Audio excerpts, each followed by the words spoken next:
Grandmother's Secret Legacy: How She Transformed Two Abandoned Children into Successful Adults Against All Odds. A story of resilience and hope that will touch your heart. Welcome back. Leave a like on the video, subscribe to the channel, and enjoy the story. In a weathered cottage on the outskirts of Itapira, a rural Brazilian village nestled between rolling hills and sprawling coffee plantations, 68-year-old Hilda Santos shuffled across the uneven wooden floorboards, her arthritic fingers tracing the edge of the small kitchen table. The morning light filtered through threadbare curtains, illuminating the two small suitcases by the door. One pink, decorated with faded unicorn stickers, the other blue, with dinosaurs. Each contained the modest belongings of her grandchildren, Isabella, 7, and Gabriel, 5, who sat silently at the table, their eyes following her every move. "It's just for a little while," Hilda reassured them, though the tremor in her voice betrayed her uncertainty. Just yesterday, her daughter Maria and son-in-law Paulo had departed for São Paulo, promising opportunities and regular money transfers once they secured employment. The farewell had been hurried, tearful, with half-formed promises hanging in the air like the morning mist that clung to the village. Isabella, her dark hair pulled into neat braids, stared at the bowl of porridge before her, untouched, her small shoulders hunched forward as if bearing an invisible weight. Gabriel, unable to contain his emotions like his sister, kicked rhythmically at the table leg, his lower lip quivering. "When are they coming back?" he demanded, not for the first time that morning. "They said soon. Is today soon?" Hilda sighed, easing herself onto the wooden stool beside him. Her joints protested, but she ignored the pain as she always did. "Not today, meu pequeno. But they'll call us soon, and you can tell them all about the adventures we'll have together while they're away." The truth was more complicated. The textile factory in the neighboring town had closed, leaving half the village without work. Maria and Paulo's departure wasn't a choice, but a necessity, a desperate attempt to outrun hunger and provide for their children. Still, Hilda couldn't shake the feeling of foreboding that had settled in her chest the moment she'd watched their bus disappear around the bend. That night, after a day of tears and questions she couldn't answer, Hilda sat on her old wooden stool on the small porch. The children had finally fallen asleep in the room they now shared, exhausted from emotional upheaval. The night air carried the scent of jasmine and wood smoke, familiar comforts against the uncertainty of their future. From her apron pocket, she withdrew the single crumpled bill Maria had pressed into her hand before leaving, all they could spare. It wouldn't last the week, let alone until their promised first payment arrived. Her monthly social security barely covered her own medications and basic necessities. Hilda closed her eyes, feeling the weight of responsibility settle heavily upon her shoulders. In the distance an owl called, its lonely voice echoing across the valley. She thought of her own mother, who had raised 5 children through droughts and political upheavals, always with a story on her lips and determination in her heart. "I will find a way," she whispered to the stars overhead. "Somehow, we will survive this." What Hilda couldn't have known that night was that survival would evolve into something far more profound. The next 5 years would test every fiber of her being, challenge her deepest reserves of strength, and ultimately reveal that an elderly woman with arthritis, limited resources, and unshakable love could transform lives in ways no one could have imagined. The first weeks established painful routines. Each morning, Isabella and Gabriel would rush to the window at the sound of approaching vehicles, their hopes rising and falling with every passing car or truck that wasn't their parents'. Each night, Hilda would sit beside their beds, spinning tales of brave children and magical forests until their eyelids grew heavy. The promised calls and money transfers from São Paulo came sporadically at first, then with diminishing frequency. Maria's voice often cracked with exhaustion and the hollow echo of unfulfilled expectations when they did speak. The great city had not yielded its opportunities easily. They had found only temporary work, cleaning houses, washing dishes in restaurants, unloading trucks at dawn, never enough to save for return tickets or send substantial help. By the 3rd month, the calls stopped altogether. Hilda's letters went unanswered. She kept this knowledge from the children, inventing cheerful updates and excuses, all while lying awake at night wondering if her daughter and son-in-law had abandoned them completely or met with some unspoken tragedy. On a particularly difficult morning, when the cupboard stood nearly empty and Gabriel had torn his only good shirt, Hilda found herself staring at her mother's old sewing machine, tucked away in the corner of her bedroom. The ancient Singer, with its intricate scrollwork, had been her mother's prized possession, passed down through generations of women in her family. Hilda ran her fingers along its smooth surface, remembering how her mother had transformed scraps of fabric into necessary items, clothing, blankets, even toys, during times of scarcity. With determination outweighing her arthritis pain, she threaded the needle and began to work.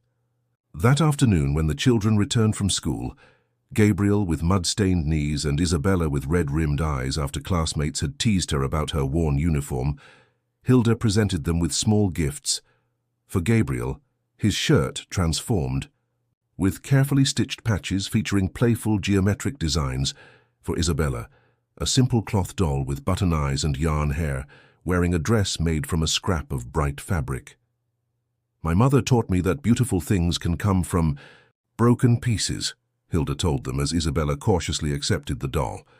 "Sometimes when we think we have nothing left, we discover we have exactly what we need." Gabriel examined the colorful patches on his shirt with curiosity. "Did your mother know magic?" Hilda laughed, the sound startling her with its genuineness. "After weeks of forced cheerfulness, not magic, more knowledge, skills passed down through generations. And now perhaps it's time I passed them to you."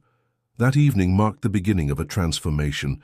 Instead of simply telling stories before bed, Hilda began teaching. She showed Isabella how different stitches created different effects in fabric. She demonstrated to Gabriel how measuring ingredients precisely made the difference between bread that rose properly and bread that remained flat and dense. The children's responses differed dramatically. Isabella, who had retreated into almost complete silence at school, showed surprising dexterity with needle and thread. Her small fingers worked methodically, her focus absolute. Gabriel, constantly in motion during school hours according to his teachers, could sit completely still when helping Hilda calculate how to divide their limited ingredients to make them last until the end of the month. Days became weeks, and Hilda established new rituals in their small household. On Mondays, they would walk the outskirts of the village collecting fallen branches for the cooking fire, turning the chore into a treasure hunt. Tuesdays became market days, where Hilda taught them to barter, exchanging small embroidered handkerchiefs she and Isabella had made for vegetables or fruit. Wednesdays were for mending neighbors' clothing in exchange for eggs or cheese. Through it all, Hilda's stories continued, but they evolved. No longer simple folk tales, they became repositories of cultural knowledge, mathematical principles, and life lessons. She told them about the indigenous tribes that had once inhabited their land, the plants that could heal common ailments, the stars that guided travelers before maps existed. If you are enjoying the story, type 5 in the comments and subscribe for more videos like this. If not, type 0. It helps me create even better content for you. Continuing. The children's grief over their parents' absence never fully disappeared, but it slowly transformed. Some nights, Hilda would still find Isabella silently crying into her pillow, or discover Gabriel had constructed elaborate barricades of chairs and blankets around his sleeping area, as if physical barriers could protect him from further abandonment. During these moments, Hilda would simply sit with them, her presence a steady anchor in their storm of emotions. "Your feelings are like the river that runs through our village," she explained one evening as they sat on the porch watching lightning illuminate distant clouds. Sometimes it flows gently, and other times it rages and floods its banks. But it always keeps moving, and eventually it finds its way back to a peaceful course. 6 months into their new life together, Hilda received an official notice from the post office. Maria and Paulo had been evicted from their rented room in Sao Paulo. The forwarding address they had left led nowhere. The postmaster, a kind man who had known Hilda for decades, delivered this news with downcast eyes. That night, after the children were asleep, Hilda allowed herself 30 minutes of quiet tears. Then she washed her face, straightened her shoulders, and made a decision. She would stop pretending the parents would return soon. Instead, she would focus entirely on preparing Isabella and Gabriel for a future where they could stand firmly on their own 2 feet, regardless of who stood beside them. The next morning brought change. Hilda unlocked an old chest that had been stored under her bed, revealing rolls of fabric, embroidery hoops, pattern books, and skeins of colorful thread, supplies she had been saving for someday. With determined hands, she laid these treasures on the kitchen table. "Today we begin something new," she announced to the wide-eyed children. "We are going to create beautiful things that tell our stories, and then we are going to sell them." Isabella looked skeptical. "Who would buy things we make?" "People who recognize value," Hilda replied confidently, though her heart fluttered with uncertainty. "Your great-grandmother's embroidery patterns once caught the eye of a museum curator from Rio de Janeiro. Beauty speaks a language everyone understands." That day, they began crafting small ornamental items, bookmarks with delicate floral patterns, handkerchiefs with intricately embroidered borders, lavender sachets for dresser drawers. Hilda's hands often cramped painfully, but she pushed through, showing Isabella the precise tension needed for each stitch and teaching Gabriel how to calculate material costs and determine fair pricing. Their first attempts at selling came the following Sunday after church services, when villagers gathered in the small plaza to socialize. Hilda had set up a modest display on a borrowed card table, arranging their creations with care. For 2 hours, people passed by with polite smiles but no purchases. Just as they were preparing to pack up, Senora Oliveira, the wealthiest woman in the village, approached. Her critical eye evaluated their work, lingering on a small embroidered cloth where Isabella had stitched a scene of their cottage, surrounded by stylized flowers. "My daughter is expecting her first child," Senora Oliveira said abruptly. "She's living in Rio now with a husband who doesn't understand the importance of heritage. How much for a baby blanket with this cottage scene in the center?" Hilda named a price that made Gabriel's eyes widen, higher than they had calculated but still reasonable for custom work. Senora Oliveira nodded without hesitation and placed her order, leaving a deposit that would buy groceries for 2 weeks. As they walked home, their steps lighter than they had been in months, Gabriel tugged at Hilda's sleeve. "Vovo, are we going to be rich now?" Hilda laughed, ruffling his already disheveled hair. "No, meu pequeno, but we are going to be self-sufficient. And that is a different kind of wealth, one that can't be taken away." Word of their craftsmanship spread through the village and to neighboring communities. Orders began to arrive, special items for birthdays, weddings, baptisms, each piece carrying not only beautiful handiwork, but also the stories Hilda wove into the designs. With each commission completed, a small amount went into a glass jar labeled Future, which the children watched fill with visible pride. As the seasons changed, so too did the household dynamics. Isabella, who had once been withdrawn and fearful, began to show glimpses of confidence. Her teacher reported that while she rarely spoke in class, her written stories showed remarkable imagination and sensitivity.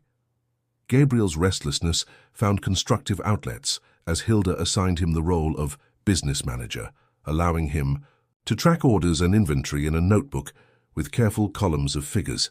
Their cottage underwent subtle transformations as well. Shelves that Paulo had promised to build but never completed were finally installed by Hilda, with help from a neighbor who accepted embroidered tablecloths as payment. The threadbare curtains were replaced with bright fabric remnants artfully sewn together. A small garden took shape behind the house, providing herbs and vegetables that supplemented their improving but still modest income. The 1-year anniversary of Maria and Paulo's departure arrived without acknowledgement from the absent parents. Hilda had considered marking the day somehow, but ultimately decided against it.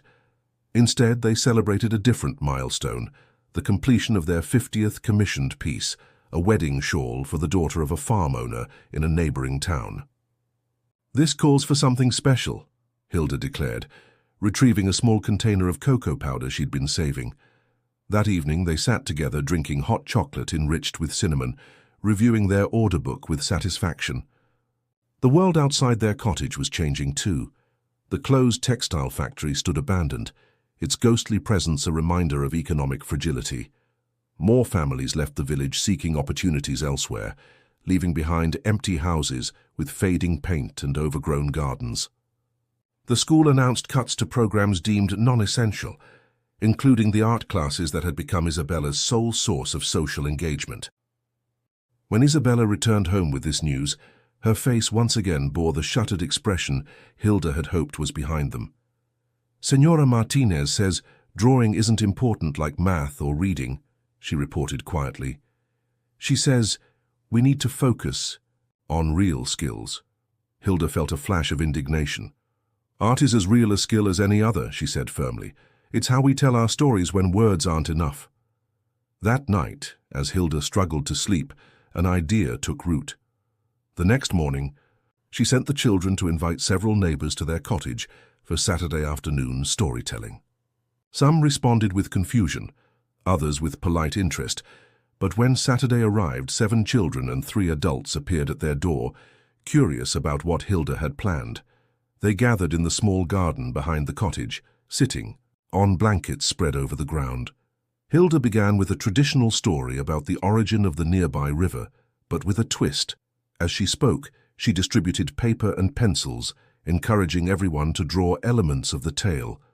Isabella, initially shy among the group, gradually began helping younger children with their illustrations, her confidence visibly growing as she shared her knowledge. "Next week," Hilda announced as the gathering ended, "we'll share stories through movement and music. Bring something that makes sound, pots, spoons, bottles with beans inside. Our stories need not be silent." The weekly gathering grew steadily.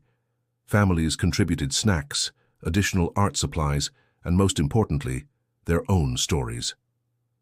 What had begun as a solution to Isabella's disappointment evolved into a community lifeline, a space where cultural traditions were shared across generations. Children who struggled with conventional learning discovered different ways to express themselves. Adults found respite from daily hardships through creative expression. As word spread, even Senora Martinez, the pragmatic schoolteacher, eventually attended, observing with grudging respect how mathematics naturally emerged in pattern creation, and how historical knowledge was retained through visual storytelling. By the following month, she had incorporated some of Hilda's methods into her classroom teaching. The story continues when a remarkable surprise comes that will change everything. One unseasonably cool autumn morning, nearly 18 months into their new life together, a knock at the door interrupted breakfast.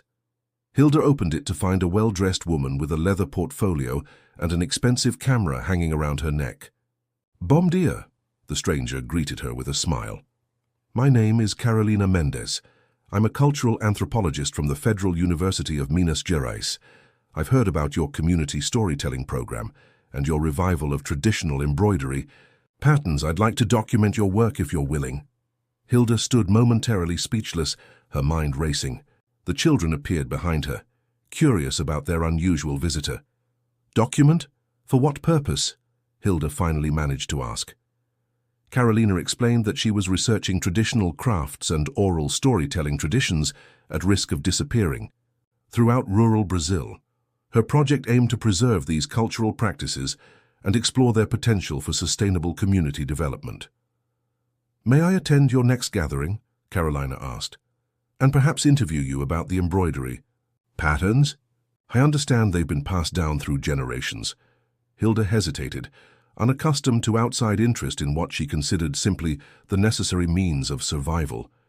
It was Isabella who finally spoke, her voice soft but clear. "You should see the chest vovo, the one with great-grandmother's patterns."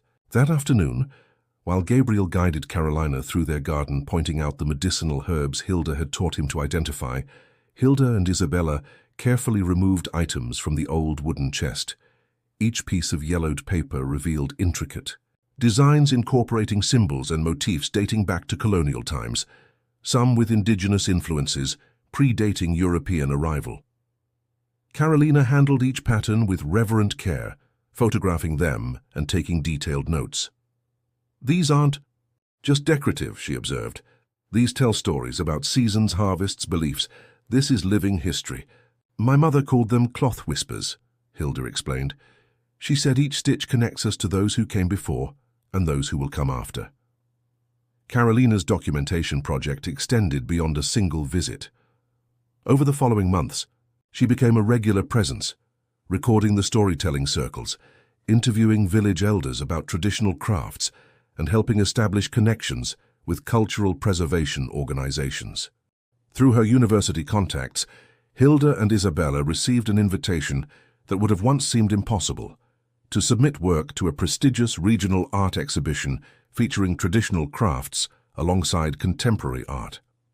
The piece they created together represented their journey, a large wall hanging depicting their village, with the central image being their cottage, surrounded by smaller vignettes of daily life.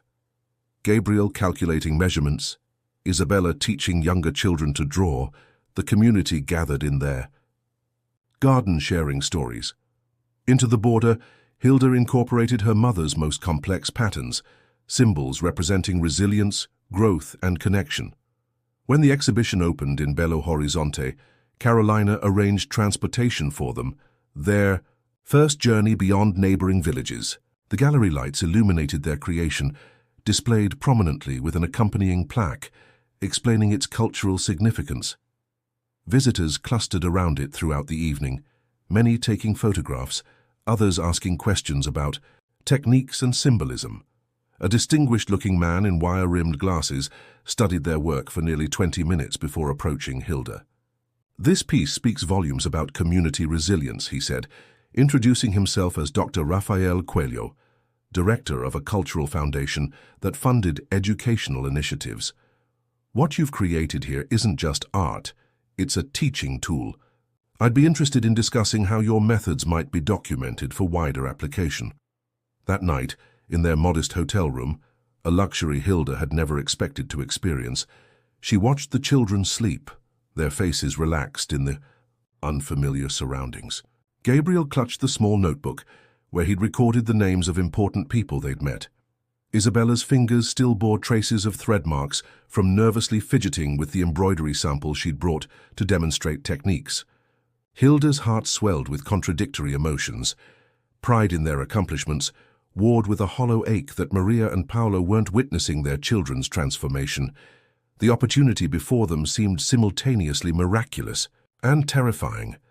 How could an elderly woman with limited education guide these children toward possibilities she herself had never imagined? "We are like the fabric we work with," she whispered to herself, echoing the words her mother had once spoken.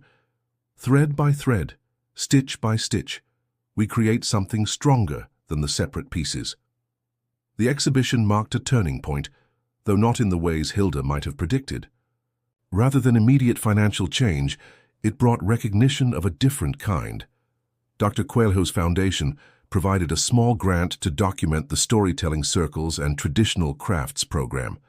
Carolina's research was featured in a national magazine, bringing curious visitors to the village, academics, journalists, and tourists seeking authentic cultural experiences.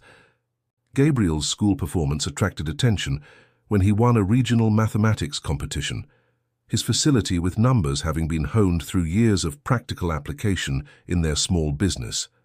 His teacher, recognizing his potential, despite limited resources, connected him with a mentorship program for gifted students from rural communities. Isabella remained more reserved, but found her voice through their increasingly sophisticated textile work. When an order came from a boutique hotel in Rio de Janeiro for a series of wall hangings depicting Brazilian folklore, it was Isabella who took the creative lead, her designs showing a sophisticated understanding of both traditional techniques and contemporary aesthetics. Their cottage business grew steadily, providing reliable if modest income. The future jar contained enough now for emergencies and small improvements to their home. Hilda invested in better tools, higher quality materials, and occasionally, small luxuries like special foods for celebrations or new books for the children. Have you ever known someone who created something beautiful out of difficult circumstances? Someone who, like Hilda, used traditional skills to overcome modern challenges? Share your thoughts in the comments below. The third year brought both new joys and difficult challenges. As winter approached, Hilda's arthritis worsened significantly. Some mornings her fingers were too swollen and painful to hold a needle, and climbing from bed required carefully choreographed movements to minimize agony. She hid the worst of it from the children, but they weren't easily deceived. One evening, finding her grimacing as she attempted to prepare dinner, Gabriel took the knife from her hands without comment and continued chopping vegetables. Isabella silently retrieved the jar of homemade balm they kept for Hilda's bad days and began gently massaging it into her grandmother's gnarled hands. "You should rest, Vovo," Isabella said softly. "We can manage dinner." "I'm fine," Hilda protested weakly, but the children exchanged knowing glances. Later that night, she overheard them whispering in their room. Phrases like "getting worse" and "what if she can't" drifted through the thin walls. The fear in their voices pierced Hilda more sharply than any physical pain. They had already lost their parents to absence. The thought of losing her to illness or age terrified them. The next morning, Gabriel presented her with a crudely fashioned walking stick he'd carved from a branch. "Senor Pereira helped me make it," he explained, referring to the carpenter who lived down the road. "He says it will help on bad days." Hilda accepted it with tears threatening to spill. The children had become caregivers in their own way, and while her heart swelled with love for them, she worried about the burden her increasing frailty might place on their young shoulders. Relief came from an unexpected source. Carolina's documentation project had expanded to include several neighboring villages, creating a network of community craft initiatives. Through this connection, Hilda met Donna Elisa, a widow in her 50s from a nearby community who specialized in natural remedies.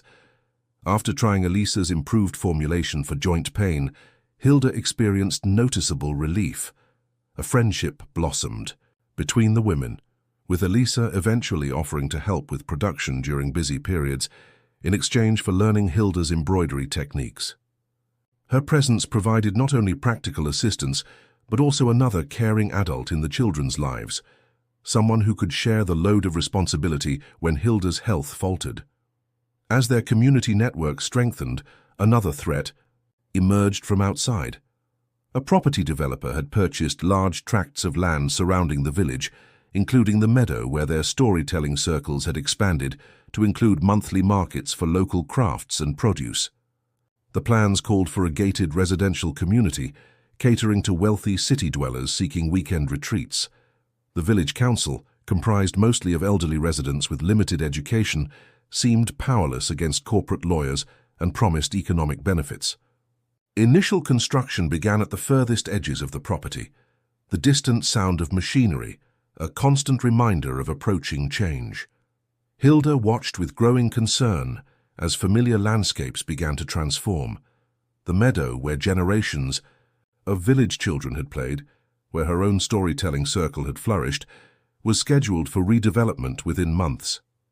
It was Isabella who suggested a solution during a particularly well-attended storytelling circle. "We should tell the story of this place," she said, her voice gaining strength as she spoke. "Not just to each other, but to everyone. Make them see what would be lost."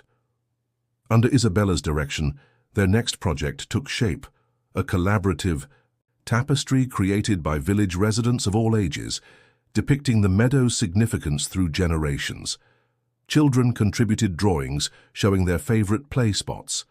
Elders added scenes from historical events that had taken place there: harvest, celebrations, community weddings, the shelter it had provided during a long-ago flood. When completed, the massive textile piece traveled first to Carolina's University exhibition, then to a regional arts festival accompanied by recorded stories from village residents.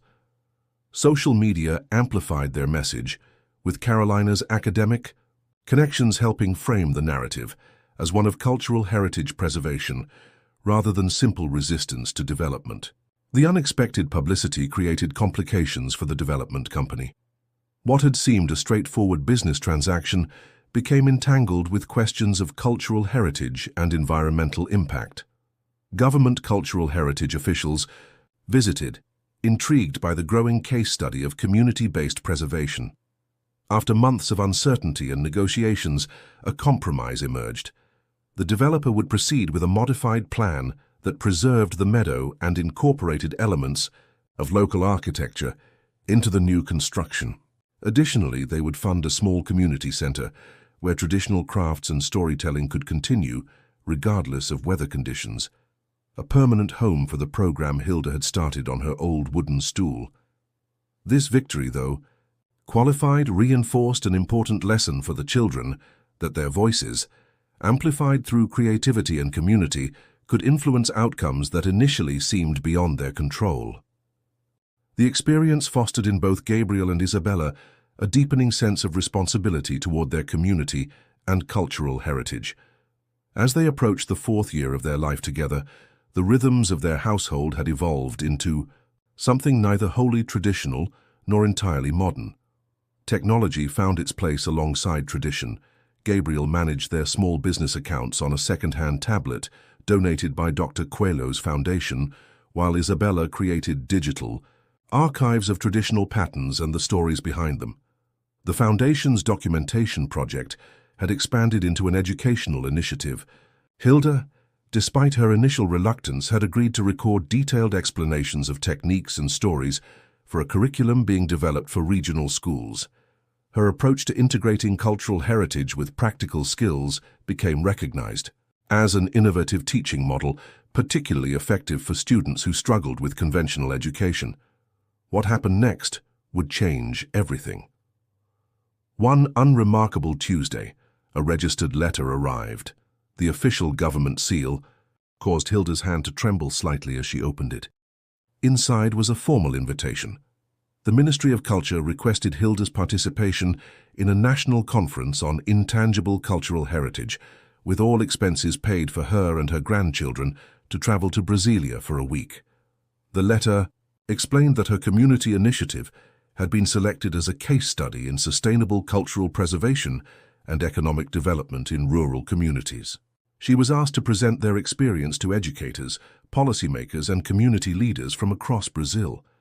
That evening, as Hilda shared the news with Isabella and Gabriel, their reactions captured their distinct personalities perfectly.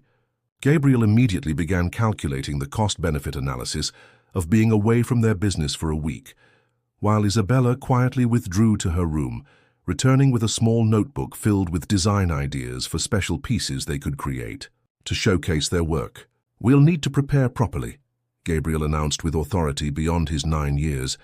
"This is a business opportunity as well as an honor." Hilda smiled, remembering the frightened 5-year-old who had hidden beneath blankets during thunderstorms just a few years earlier. "Yes, it is both those things," she agreed. "But it's something else too. It's recognition that what we've built together matters beyond just our survival." The preparation for the conference consumed the household. Special pieces were designed and executed with extraordinary care. Gabriel prepared a simple presentation about their business model, while Isabella created visual aids showing the evolution of their designs. Hilda spent hours selecting the stories that best communicated the value of their cultural heritage, practicing telling them aloud to overcome her nervousness about speaking to educated officials. The week in Brasilia unfolded like a dream. Their hotel room overlooked the modernist architecture of the capital city, a stark contrast to their rustic village. Government cars transported them to meetings and events. Officials in formal attire listened attentively as Hilda, initially hesitant but gradually gaining confidence, explained how traditional knowledge could create sustainable futures. The children absorbed everything with wide-eyed wonder, Gabriel peppering economic development officers with surprisingly sophisticated questions, Isabella sketching architectural details and new pattern ideas inspired by the city's design elements. Their textile pieces displayed in the conference exhibition attracted attention from cultural preservation foundations, museum curators, and ethical fashion designers seeking authentic collaboration with traditional artisans. On their final evening in Brasilia, a representative from an international cultural foundation approached them with a proposal, a substantial grant to establish a formal cooperative in their village, providing training, equipment, and market connections for traditional craftspeople. The initiative would preserve traditional techniques while creating employment opportunities that would allow families to remain together rather than seeking work in distant cities. As they prepared for the journey home, their suitcases filled. With business cards, brochures, and small gifts from admirers, Hilda found herself overwhelmed by conflicting emotions. Pride in all they had accomplished battled with a persistent sadness that Maria and Paolo weren't witnessing their children's extraordinary growth. Gabriel was now showing academic potential that could lead to university scholarship opportunities. Isabella's artistic talent had developed far beyond basic embroidery into sophisticated textile art that combined traditional techniques with contemporary expressions. The return to their cottage brought the contrast into sharp relief. Their home, though improved over the years, remained humble. The roof still leaked in heavy rains, the kitchen still relied on their wood-burning stove, the children still shared the small bedroom. Yet something fundamental had shifted in their perception. What had once felt like limitations now seemed like conscious choices, connections to a heritage and community they valued. The cooperative took shape over the following months, with Hilda serving as a principal advisor. A vacant building that had once housed a small grocery store was renovated to serve as headquarters, workshop, and retail space. Women who had been quietly maintaining traditional crafts in their homes found an organized market for their work. Young people discovered opportunities to learn skills that connected them to their cultural heritage while providing sustainable livelihoods. As part of the initiative, professional photographers documented the artisans and their work for promotional materials. These images, shared through the Foundation's international network, reached far beyond Brazil. Orders began arriving from specialty retailers in Europe and North America, seeking ethically sourced, culturally authentic textile art. One such photograph, showing Hilda, Isabella, and Gabriel working together on an elaborate wall hanging, appeared in a national magazine feature about rural revitalization. The article praised the intergenerational transmission of knowledge and the economic model that allowed cultural preservation to become financially sustainable. The moment that would forever change their family arrived on an ordinary afternoon, as Hilda sorted through the day's mail. Among the cooperative correspondence was a thin envelope addressed in handwriting she hadn't seen in nearly 5 years. Her fingers trembled as she opened it, revealing a brief letter and newspaper clipping. "Mama," Maria's note began simply, "we saw your picture in a magazine at the dentist's office. The children have grown so much. Are they well? We are finally settled with steady jobs in a restaurant. We have a small apartment now, perhaps we could visit soon. With love, Maria and Paolo." Hilda sat heavily on her wooden stool, the paper shaking in her hand. 5 years of silence broken by a few casual sentences, as if they had been away for weeks rather than years. No explanations, no acknowledgement of abandoned responsibilities or the struggles she and the children had endured. Just the presumption that life had been on pause, waiting for their return. She was still sitting there when the children returned from school. Gabriel, now 10 and increasingly perceptive, immediately noticed her distress. "What's wrong, Vovo? Is it your hands again?" Hilda looked at their concerned faces, Isabella's dark eyes so like Maria's, Gabriel's determined chin reminiscent of Paolo, and made a split-second decision to be honest. They deserved nothing less. "Your parents have written," she said simply, holding out the letter. "They've seen our picture in a magazine." The children's reactions spoke volumes about their growth. 4 years earlier, such news would have provoked tears of relief and joy. Now they accepted the letter with cautious reserve, reading it together silently. "They want to visit," Gabriel stated flatly, his expression unreadable. Isabella's response came more slowly. "They don't say they're sorry." Her voice held not anger but thoughtful observation. "They don't ask about what happened while they were gone." "What will you tell them, Vovo?" Gabriel asked, his protective instinct evident. Hilda considered her answer carefully. "That decision belongs to all of us now. We've built this life together. We will decide together how others may enter it." The conversation that followed was among the most difficult of Hilda's life, yet she listened with profound respect as the children articulated their complex feelings, lingering love for parents. They remembered, hurt over the abandonment, fear that reconnection might disrupt the stability they had worked so hard to create. "They're still your parents," Hilda reminded them gently. "Nothing changes that. But you're different children now than the ones they left. You have the right to decide what kind of relationship you want going forward." Their collaborative response invited Maria and Paolo to attend the upcoming cooperative festival, where they could see the children participate in community activities. The letter, composed together and written in Hilda's steady hand, was warm but established clear boundaries. It didn't offer immediate resumption of parental roles, but opened a door to gradual reconnection. The approaching festival, originally planned as a celebration of the cooperative's first anniversary, now carried additional emotional weight. Hilda watched the children closely in the days leading up to it, ready to provide support if needed. Instead, she observed them channeling any anxiety into creative preparation, Gabriel coordinating young apprentices in demonstration activities, Isabella finalizing a special exhibition of evolving traditional patterns. When the festival day arrived, the transformed village square buzzed with activity. Colorful canopies sheltered display tables showcasing traditional crafts from across the region. Visitors wandered among demonstrations of weaving, pottery, and wood carving. The cooperative building, once an abandoned storefront, now stood proudly with freshly painted walls and a hand-carved sign displaying its name, Tesouros do Vale, Treasures of the Valley.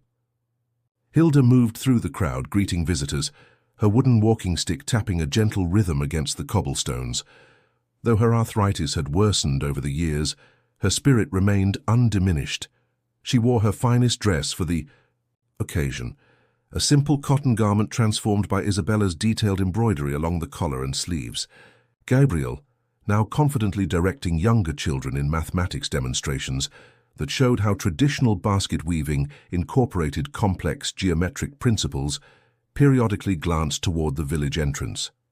Isabella, guiding visitors through her exhibition of historical pattern evolution, maintained outward composure, despite the occasional trembling of her hands.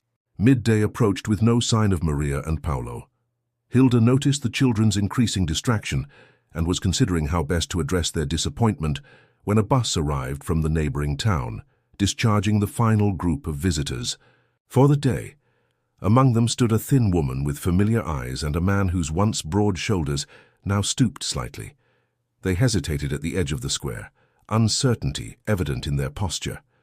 5 years had etched deep lines around Maria's eyes and silver threads through Paolo's dark hair.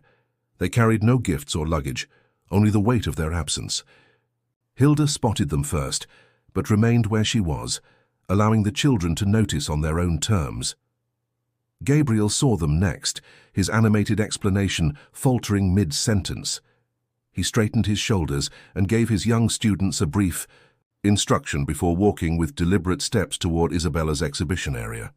The siblings exchanged a glance loaded with unspoken communication, then moved together toward their parents, neither rushing nor hesitating. Hilda followed at a respectful distance, close enough to intervene if needed, but allowing the children space for this crucial reunion. The meeting unfolded without dramatic declarations or tearful embraces. Initial greetings remained formal, almost cautious. Maria reached toward Isabella's face as if to touch her cheek, but stopped when her daughter instinctively stepped back. Paolo commented on Gabriel's height with awkward wonderment. The children responded with polite restraint, offering to show their parents around the festival. As they guided Maria and Paolo through displays of their accomplishments, Hilda observed a gradual thawing. Isabella's voice grew more animated when explaining the historical significance of particular patterns. Gabriel stood taller when demonstrating how he had adapted traditional calculation methods for the cooperative's accounting system. What struck Hilda most powerfully was the transformation in how others perceived them.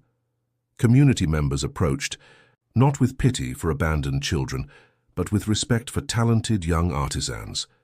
Visitors sought their expertise rather than offering sympathy. Maria and Paolo witnessed not just their physical growth, but their evolution into valued community, members with skills, knowledge, and purpose. That evening, as the festival concluded, Maria and Paolo joined them for a simple meal at the cottage. Conversation remained careful, navigating around the void of the missing years. The parents shared sanitized versions of their struggles in São Paulo, the scarcity of stable work, the exorbitant cost of housing, the eventual realization that returning to rural life with new skills might offer better opportunities than continuing to chase elusive urban success. "We found jobs at a new resort being built near Campinas," Paulo explained. "I'll be supervising the maintenance crew. Maria will manage housekeeping." "It's only 2 hours by bus," Maria added hopefully. "We could visit regularly. Perhaps during school holidays you could even stay with us for a while." The children exchanged glances, but offered no immediate response. Later, after their parents had departed for their lodging in the village's small guest house, Hilda found Isabella sitting on the porch steps, gaze fixed on the star-filled sky. "They want to be our parents again," Isabella observed quietly. "But I'm not sure they know who we are anymore." "Love and parenting are different skills," Hilda replied after a thoughtful pause. "They clearly love you. The parenting part, that may take time for all of you to figure out together." Following week, Maria and Paulo extended their visit, gradually finding ways to reconnect with their children. They attended storytelling circles, joined cooperative workshops, and helped with household chores. Paulo repaired the leaking roof that Hilda had managed with temporary patches for years. Maria worked alongside Isabella, her own embroidery skills rusty, but returning with practice. The elephant in the room, their prolonged absence and silence, finally emerged during their final evening together. Gabriel, always direct, asked the question that had haunted them all. "Why didn't you write or call? We thought you might be dead." A heavy silence followed before Maria responded, her voice thick with shame. "After the first 6 months, when everything had gone wrong, lost jobs, stolen savings, eviction, we convinced ourselves you would be better off not knowing how badly we had failed. Later, when things stabilized somewhat, the silence had stretched so long we didn't know how to break it. Every month we said, when we have better news, then we'll contact them. But the better news never seemed quite good enough. We were cowards," Paulo added simply. "There's no better explanation."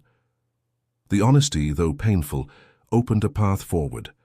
No magical reconciliation erased the years of separation, but understanding replaced speculation. The children agreed to regular visits, beginning with a weekend at their parents' new apartment later that month. As Maria and Paulo prepared to depart, they pulled Hilda aside, expressing inadequate gratitude for her years of sacrifice and care.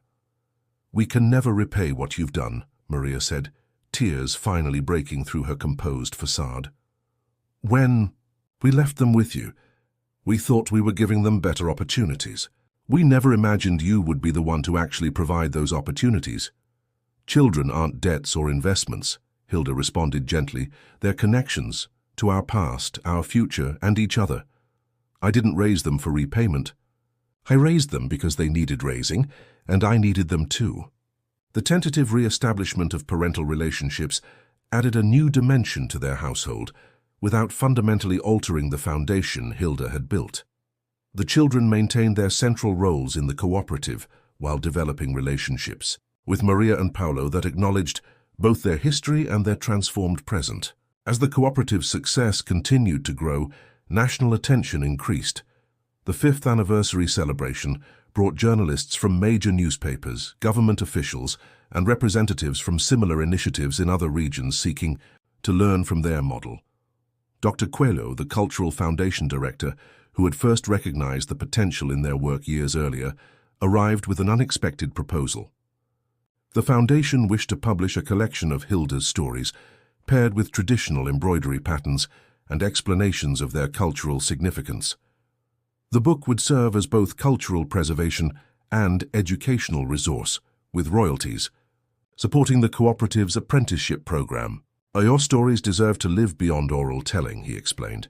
"Future generations should have access to this wisdom, especially as rural communities continue to change." For Hilda, who had always focused on others' needs, the opportunity represented a chance to fulfill a dream she had never articulated even to herself, that her knowledge, passed down through generations of women in her family, would continue nurturing future generations beyond her lifetime. The culmination of these transformations arrived when the children, now 12 and 14, organized a surprise community celebration honoring Hilda's 70th birthday.